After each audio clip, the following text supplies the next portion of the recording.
2.5 साल भाजपा सरकार ले देकर चली, लेकिन अब ताकत जवाब दे चुकी है। जनता में आक्रोश इतना ज्यादा, इतना प्रचंड कि सरकार को बचाने के लिए पूरा मंत्रिमंडल बदलने की चर्चा, फेर बदल की चर्चा कुछ इस तरह, सारे घर के बदल डालूंगा जैसी। आधी रात को मंत्री दौड़े दौड़े रायपुर लौट रहे हैं। हो सकता है फेर बदल हो। कुछ ही दिन पहले तो मुख्यमंत्री ने कहा था कि कोई फेर बदल नहीं होगा, फिर अचानक सारे मंत्रियों को बुलाकर बैठक करते हैं। अगर फेर बदल हो भी गया तो क्या सिर्फ चेहरे बदलने से भाजपा सरकार का चरित्र बदल जाएगा?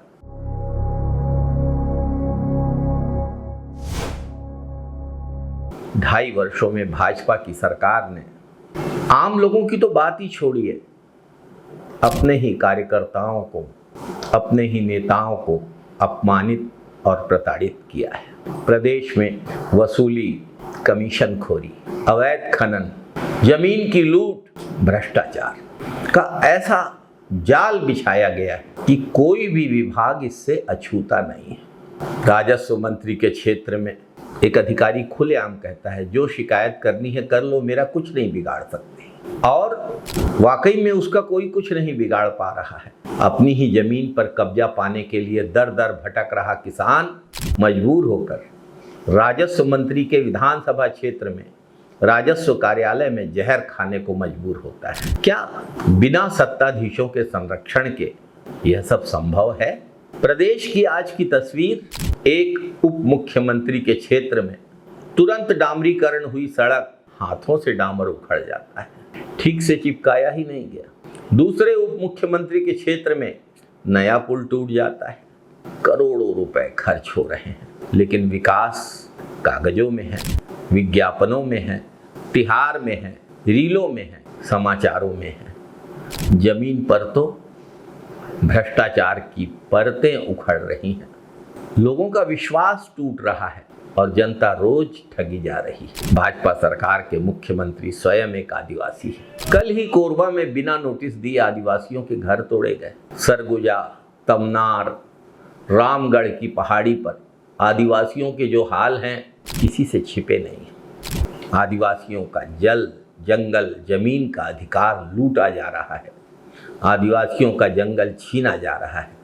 कुछ ऐसा लगता है कि छत्तीसगढ़ में अब भाजपा की सरकार नहीं, अदानी मॉडल चल रहा है। कारपोरेट हितों के आगे जनता की आवाज कुचल दी जा रही है। सरगुजा से लेके बलौदा बाजार तक, बस्तर से लेके सुहेला तक रोज ब्लास्टिंग, जंगलों की कटाई, बढ़ता प्रदूषण, विस्थापन, किसानों का, गांव वालों का, आदिवासियों का दमन झेल रहा है छत्तीसगढ़। आम तोड़ने पर बच्चे को उठा उठा कर पटका जाता है। मजदूरों की मौतें होती हैं, लेकिन सत्ता के गलियारों से एक शब्द तक नहीं निकलता। मजदूरों का शोषण होता है, लेकिन मजदूरों के पक्ष में एक शब्द नहीं निकलता। किसानों की जमीनों की लूट हो रही है, लेकिन किसान के पक्ष में कोई खड़ा नहीं होता। ग्राम सभा के प्रस्ताव में कूट रचना होती है। बिना ग्राम सभा हुए ग्राम सभा का प्रस्ताव बना दिया जाता है। कूट रचना के खिलाफ रिपोर्ट करने पर 9-9, 10-10 महीनों से कोई कार्यवाही नहीं।